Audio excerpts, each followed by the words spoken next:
Hello दोस्तों, welcome to study IAS. और आज हम लोग जिस डेट का करंट अफेयर करने वाले हैं वो डेट है 6 अक्टूबर 2020। आज की डेट पे जितने भी इंपॉर्टेंट करंट अफेयर्स आपके एग्जामिनेशन के लिए इंपॉर्टेंट हैं उन सभी को हम लोग अपनी आज की वीडियो में डिस्कस करेंगे। और ये जो करंट अफेयर्स हैं ये मैंने हमारी ऑफिशियल वेबसाइट से लिए हैं, तो मतलब आप समझ जाइए कि इनकी ऑथेंटिकेशंस कितनी ज़्यादा इंपॉर्टेंट है। ओके दोस्तों, तो ये जितने भी करंट अफेयर्स हैं ये ऑल इंडिया रेडियो और पीआईबी जो है इंडिया की वहाँ से लिए गए हैं। ऑफिशियल वेबसाइट हैं दोनों ही, और इन दोनों से ही मैंने एकदम बढ़िया करंट अफेयर्स लिए हैं जो कि आपके एग्जामिनेशन में अक्सर पूछ लिए जाते हैं। तो बिना टाइम वेस्ट किए हम लोग अपनी वीडियो की तरफ बढ़ते हैं और देखते हैं वो सभी इंपॉर्टेंट करंट अफेयर्स जो कि आपके एग्जामिनेशन में पूछे जाने की चांसेस बहुत ज़्यादा है। तो लेकिन अपनी वीडियो को स्टार्ट करने से पहले एक इंपॉर्टेंट अनाउंसमेंट्स है। तो वो सभी सिविल सर्वेंट एस्पिरेंट्स के लिए जो कि चाहते हैं कि वो अपनी एग्जामिनेशन को क्लियर कर दें, तो उनके लिए एक काफ़ी ज़्यादा अच्छा मौका है कि अनअकैडमी लेके आई है 10 अक्टूबर से आपकी ये सीरीज जो है एक तरीके से वो स्टार्ट हो जाएगी, जहां पे आपको 10 और 25 हर महीने के इस 2 तारीख को आप लोगों के लिए वहां पे मॉक टेस्ट करवाए जाएंगे। और ये ऑल इंडिया फ्री है, मतलब दोस्तों फ्री में आपको मॉक टेस्ट मिल रहे हैं, बस आपको एनरोल करना है और आपके मॉक टेस्ट स्टार्ट हो जाएंगे दोस्तों। ओके, तो ध्यान रखिएगा 10 और 25 हर महीने आपको 2 मिल रहे हैं, और साथ ही साथ इसमें आपको काफी सारे प्राइजेस मिलेंगे, स्कॉलरशिप मिलेगी उन बच्चों को जो कि टॉप 50 में रैंक करते हैं। अनअकैडमी की तरफ से काफी अच्छी पहल है, तो जरूर जाके आप एनरोल कीजिए इस कोर्सेज में। दूसरी बात, अगर आपको किसी भी तरीके से कोई भी दिक्कत आ रही है कहीं पर भी, चाहे आपको स्ट्रेटजी बनानी है, टाइम टेबल बनाना है, या फिर आपको ये पूछना है कि कौन से एजुकेटर्स इंपॉर्टेंट हैं, कौन से ज़्यादा बढ़िया हैं, प्राइस के मामले में अगर आपको कोई चीज़ पूछनी है, तो आपको बस कुछ नहीं करना, आपको ये एक नंबर है, यहाँ पे आप हमें व्हाट्सएप कीजिए। ओके दोस्तों, जो कि काफ़ी सही है आप लोगों के लिए, एक काफ़ी बढ़िया नंबर है, तो इसे नोट कीजिए, अपने व्हाट्सएप में सेव कीजिए और अपनी सारी दिक्कतों को दूर कीजिए। और एक और अब आती है सबसे इंपॉर्टेंट बात, पैसों की। देखिए दोस्तों, पैसा बहुत इंपॉर्टेंट है, आपका भी पैसा इंपॉर्टेंट है, हमारा भी पैसा इंपॉर्टेंट है। तो आप लोगों के लिए स्पेशल डिस्काउंट मिलेगा 10%।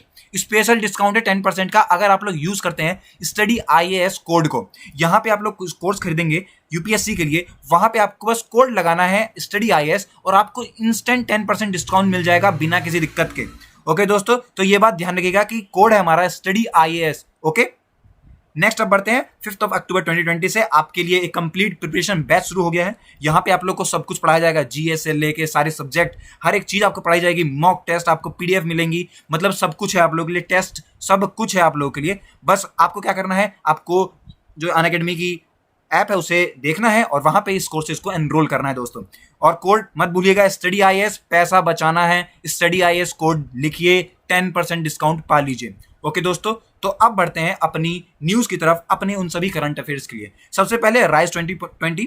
ओके दोस्तों, तो मैं बता दूं कि हमारे प्राइम मिनिस्टर मोदी जी ने एक काफी बढ़िया पहल शुरू की है, और यह है आपका responsible AI for social empowerment 2020। मतलब कि यहाँ पे क्या है, हमारे प्राइम मिनिस्टर चाहते हैं कि इंडिया के अंदर कुछ ऐसा हो, या फिर आप कह सकते हैं कोई एक ऐसी पहल हो जिससे कि यहाँ के जो लोग हैं, यहाँ के जो मतलब बच्चे हैं, जो कि चाहते हैं कि जो आप कह सकते हैं जो एआई है, मतलब आजकल जमाने में एआई, आर्टिफिशियल इंटेलिजेंस जो है वो काफ़ी ज़्यादा यूज़ होने लगी है। तो हमारे प्राइम मिनिस्टर मोदी जी चाहते हैं कि हम लोग कुछ ऐसा करें, मतलब सरकार कुछ ऐसा करे जिससे कि हमारे जो इंडियंस है, जो बच्चे हैं, जो कि चाहते हैं कि वो कुछ आगे बढ़ के करें, जो चाहते हैं कि वो एक तरीके से कंप्यूटर में, टेक्नोलॉजी में अपना नाम रोशन करें, तो उनके लिए उन्होंने ये एक काफ़ी बढ़िया आप कह सकते हैं ये टाइम है, या फिर आप कह सकते हैं ये जो मीटिंग हुई थी, इस मीटिंग में इस बारे में काफ़ी बढ़िया तरीके से बात हुई थी दोस्तों। तो 5 अक्टूबर से 9 अक्टूबर 2020 तक चली है ये, और ये वर्चुअल ग्लोबल समिट है। Okay, AI by India. Okay, मतलब कि जो आर्टिफिशियल इंटेलिजेंसी है इंडिया की तरफ से, तो उनके लिए ये है दोस्तों। आपको मैं बता दूं इसमें क्या होगा कि एक तरीके से यहाँ पे सारी बातें चलेंगी कि किस तरीके से हम लोग इंडिया के अंदर लोगों को एनकरेज कर सकते हैं आर्टिफिशियल इंटेलिजेंस को यूज करने के लिए। वहां पे हम कौन से ऐसे मेथड्स को यूज कर सकते हैं जिससे कि हमारे लोगों को और ज़्यादा बढ़िया तरीके से जो चीज़ें हैं वो प्रोवाइड करवाई जाएं, मतलब कि लोगों का इंटरेस्ट किस तरीके से और बढ़ा सकते हैं। और साथ ही साथ इसमें आप मान सकते हैं कि ये जो जितना कुछ मतलब ये जो सबमिट हो रही है, ये हमारी ministry of electronics and information technology, NITI Aayog, ये सब ऑर्गेनाइज करेंगी। और ये एक मेगा वर्चुअल सबमिट है आर्टिफिशियल इंटेलिजेंस पे, जो कि स्टार्ट हो जाएगा आपका मतलब जो कि चलेगा आपका 9 अक्टूबर तक दोस्तों। ओके, तो ये बात आप लोग ध्यान रखिएगा। राइज 2020 स्टार्ट हो चुका है 5 अक्टूबर से लेके 9 अक्टूबर तक चलेगा ये, और जहां पे बातें किसके बारे में होगी, आर्टिफिशियल इंटेलिजेंस के, ह्यूमंस के साथ किस तरीके से काम किया जा सकता है वहां पे, और कौन सी हम लोग ऐसे कह सकते हैं टेक्नोलॉजी बनाएं, या फिर ऐसी कौन से काम करें, ऐसी कौन सी स्कीम्स लाएं, क्या सब्जेक्ट पढ़ाया जाए लोगों को, क्या बच्चों को ये बताया जाए किस तरीके से बतानी है, इन सभी बारे में हम लोग डिस्कस करेंगे अपने राइज के बारे में। तो ये बात हमारे प्राइम मिनिस्टर मोदी जी ने काफ़ी अच्छे से कही है। नेक्स्ट हम लोग न्यूज़ की तरफ बढ़ते हैं कि यहाँ पे हमारी गवर्नमेंट ने रिमूव कर दिया वो रिक्वायरमेंट जो कि हमारे डिफेंस पर्सनल को मिलता था, जो उन्हें फैमिली पेंशन जो मिलती थी उसके लिए। मतलब वहाँ पे एक मिनिमम क्वालिफाइंग सर्विस जो एज थी, मतलब एक कह सकते हैं आप लोग एक पीरियड था कि इतना काम करने के बाद ही आप लोगों को यहाँ पे पेंशन मिलती है। जो डिफेंस के जो पर्सनल है, जो उनके परिवार हैं, उन लोगों को कुछ रुपए मिलते थे। तो उसके बारे में यहाँ पे डिस्कस किया है। तो मैं बता दूं कि अब तक क्या था, मान लीजिए ये जो रिक्वायरमेंट थी अब तक, वो ये थी कि 7 साल आपको काम करना है। उसके बाद क्या होता था कि उसके बाद जो फैमिली के जो डिफेंस वाले फैमिली, मतलब जो फैमिली है, उसे क्या होता था कि पेंशन मिलना शुरू हो जाता था। मतलब कि ये एक कह सकते हैं क्राइटेरिया था, इसके बाद ही आप कह सकते हैं कि पेंशन लागू हो पाती थी। ओके दोस्तों, लेकिन अब से क्या हो गया है कि अगर कोई ऐसा डिफेंस फोर्स का ऐसा आदमी है या कोई जो भी है, मतलब डिफेंस जो काम करता है, ओके, अगर वो किसी तरीके से ऑन ड्यूटी रहते रहते सर्विस में ही किसी तरीके से उसे प्रॉब्लम हो जाती है और वो शहीद हो जाता है या मृत्यु हो जाती है उसकी, तो अब क्या होगा कि उसे 7 साल की काम करने की जरूरत नहीं है, उसकी फैमिली को पेंशन मिलेगी, जो कि काफ़ी बढ़िया बात है कि उसे ऐसा नहीं करना पड़ेगा कि वहाँ पे वो एलिजिबल नहीं होगी। अगर 7 साल से पहले या फिर उसकी 10 साल की टेन्योर से पहले जो कि 1 अक्टूबर 2019 से देखा जाएगा, ओके, और अगर उसकी कंप्लीट भी नहीं हुए 7 साल, तब भी उसकी फैमिली जो है वो एलिजिबल होगी उसकी फैमिली पेंशन को लेने के लिए। अब फैमिली पेंशन में भी कुछ चीज़ें बढ़ाई हैं इन्होंने। अब तक क्या होता था कि 30% रहता था उनका लास्ट पे डाउन, ओके, जितना लास्ट में रहता था उनका उस हिसाब से 30% दिया जाता था, लेकिन उसको बढ़ा के अब 50% कर दिया है दोस्तों, जो कि काफ़ी बढ़िया बात है। और यहाँ पे आप लोग ये सारी चीज़ें याद रखिएगा कि जो पहले रूल था 7 साल वाला, वो खत्म करके अगर किसी तरीके से ऐसा ना हो, लेकिन अगर डिफेंस फोर्स का कोई भी पर्सनल जो है, कोई भी इंसान जो है, जो काम करने वाला कार्यकर्ता है, अगर वो किसी तरीके से शहीद हो जाता है या कोई भी उसे प्रॉब्लम आ जाती है, तो उसे क्या होगा कि उसके 7 साल पूरे नहीं हुए हैं, तब भी उसकी फैमिली को पेंशन जो है वो मिलेगी। तो ये काफ़ी बढ़िया बात है और ये भी आप बात को ध्यान में रखिएगा।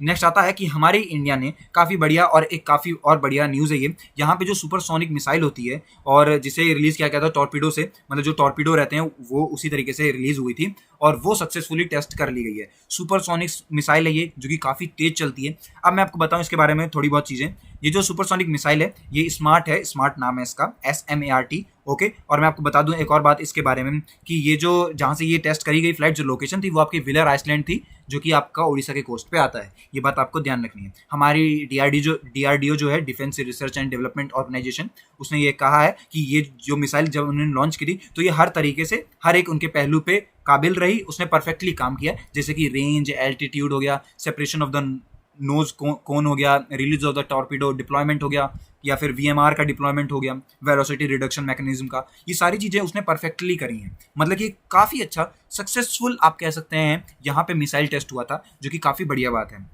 ये जो स्मार्ट मिसाइल है और submarine torpedo system for anti submarine welfare, और या ASM मान लीजिए, ओके, वहाँ पे ये काम करती है दोस्तों। ये एक लाइट वेट मान सकते हैं ये मिसाइल है, जो कि काफ़ी बढ़िया है और ये काफ़ी ज़्यादा एनहांस करेगी हमारे डिफेंस सिस्टम को भी। तो ये सारी बातें आप लोग को ध्यान रखनी है। इंपॉर्टेंट कौन कौन सी बात हो जाती है कि कहाँ से लॉन्च किया गया, तो व्हीलर आइसलैंड जो कोस्ट है उड़ीसा का, वहाँ से इसे लॉन्च किया गया। और क्या नाम था मिसाइल का, ये आपकी स्मार्ट थी, ओके। तो इस बात को आप लोग ध्यान रखिएगा। स्मार्ट का full form supersonic missile assisted release of torpedo, okay. तो ये बात भी आपको ध्यान रखनी है। नेक्स्ट हमारी न्यूज़ आती है कि यहाँ पे नोबेल प्राइज़ दिया गया है मेडिसिन, और मतलब मेडिसिन में यहाँ पे, और ये जो दिया गया है नोबेल प्राइज़, ये इन 3 लोगों को दिया गया है, जिनका नाम है American Harvey J Alter, Charles M rice और ब्रिटिश साइंटिस्ट है एक माइकल हॉकटॉन।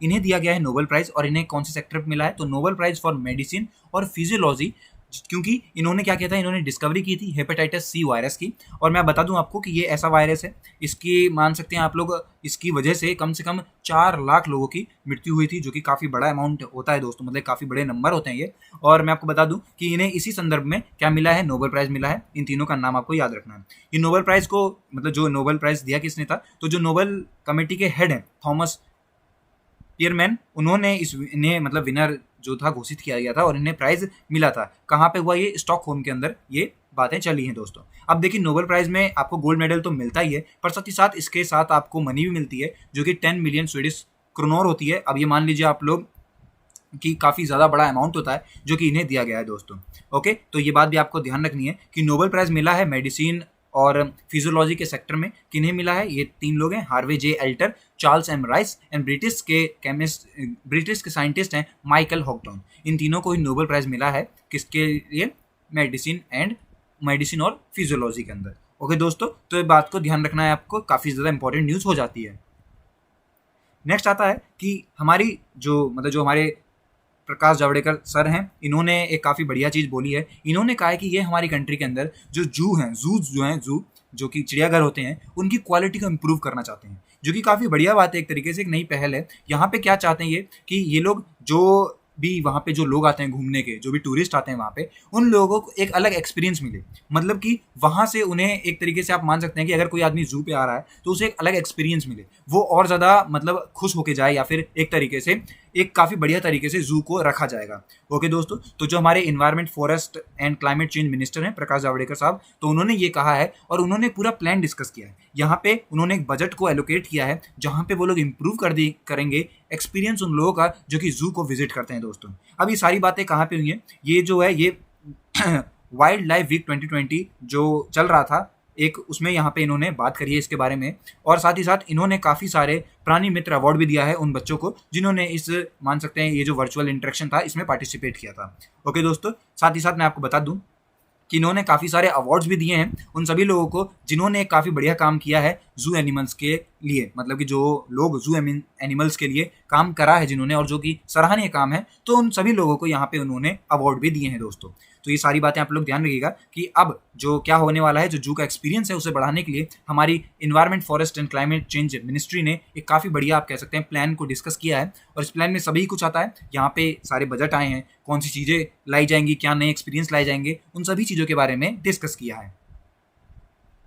नेक्स्ट हमारी न्यूज़ आती है कि यहाँ पे अब एक फिटनेस टेस्ट होगा साल में 2 बार, वो भी उन सभी कोचेज़ के लिए जो कि साई में, मतलब जो साई जो आप मान सकते हैं ये जो इंस्टीट्यूट है, अथॉरिटी है, स्पोर्ट्स अथॉरिटी ऑफ इंडिया, तो इसके जितने भी कोचेज़ हैं जो वहाँ पे लोग बच्चों को सिखाते हैं, उन सभी को अब से साल में 2 बार अपना फिटनेस टेस्ट देना पड़ेगा दोस्तों। ओके, अब इसका क्या मतलब होता है फिटनेस टेस्ट से, मतलब क्यों देना पड़ रहा है? अब देखिए, अगर जो कोच हैं वो बेहतर तरीके से बच्चों को ट्रेन कर पाएंगे तभी तो एक अच्छा रिजल्ट मिल पाएगा। तो इसीलिए इन्होंने ये किया है। और जो गाइडलाइंस थी एज अप्रोप्रिएट फिटनेस प्रोटोकॉल की, उसे लॉन्च कर दिया गया था हमारे प्राइम मिनिस्टर श्री नरेंद्र मोदी जी के द्वारा 24 सितंबर 2020 को, जब उन्होंने फिट इंडिया डायलॉग में मतलब पार्टिसिपेट किया था। उस टाइम पे इन्होंने इस चीज़ को बोला था कि अब से क्या होगा कि जो कोचेज़ हैं और स्पोर्ट्स अथॉरिटी ऑफ इंडिया के, उन सभी को साल में 2 बार अपना एक कह सकते हैं कि पर्सनल फाइल, मतलब एक रिकॉर्ड, सेल्फ मेंटेन का एक रिकॉर्ड जो है उसे प्रस्तुत करना पड़ेगा और अपना 2 बार फिटनेस टेस्ट जो है वो करवाना पड़ेगा साल में। ओके दोस्तों, तो ये सारी बातें जो हैं कही गई थी हमारे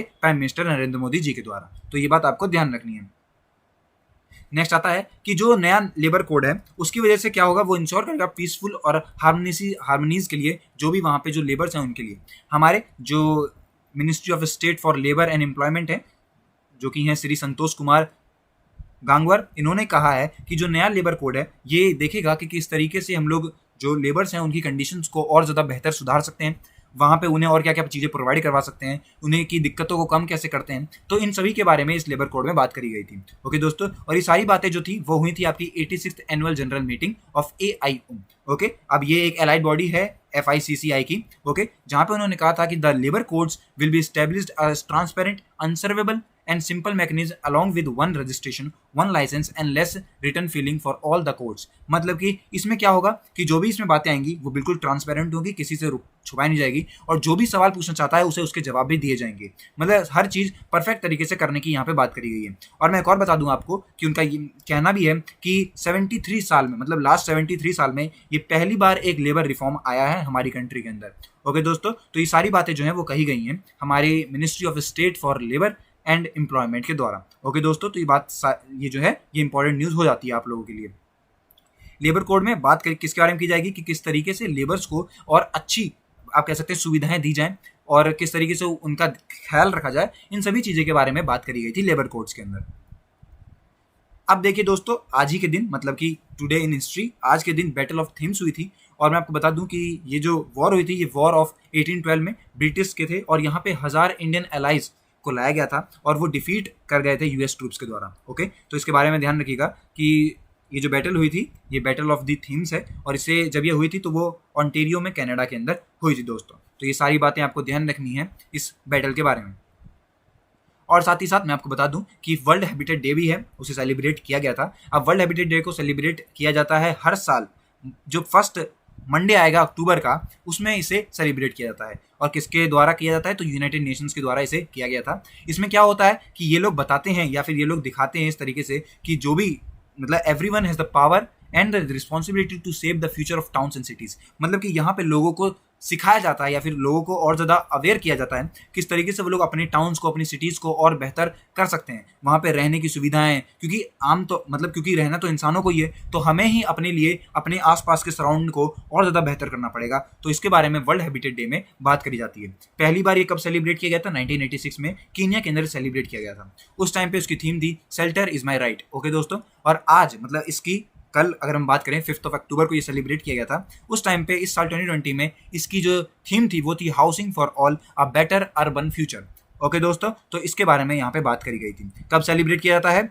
5 अक्टूबर को सेलिब्रेट किया जाता है आपका वर्ल्ड हैबिटेट डे। ओके, तो दोस्तों यही थी मेरी पूरी आज की वीडियो। आई होप कि इस वीडियो से आपने काफ़ी कुछ सीखा होगा। और अगर आप लोग कोई नई चीज़ चाहिए या फिर आप चाहते हैं और कुछ इंप्रूवमेंट हो तो आप ज़रूर हमें कमेंट सेक्शन में बताइए। मैं अगली वीडियोज़ में उस चीज़ के बारे में देखूंगा। ओके दोस्तों, मिलते हैं अपनी अगली वीडियो में, तब तक के लिए गुड बाय।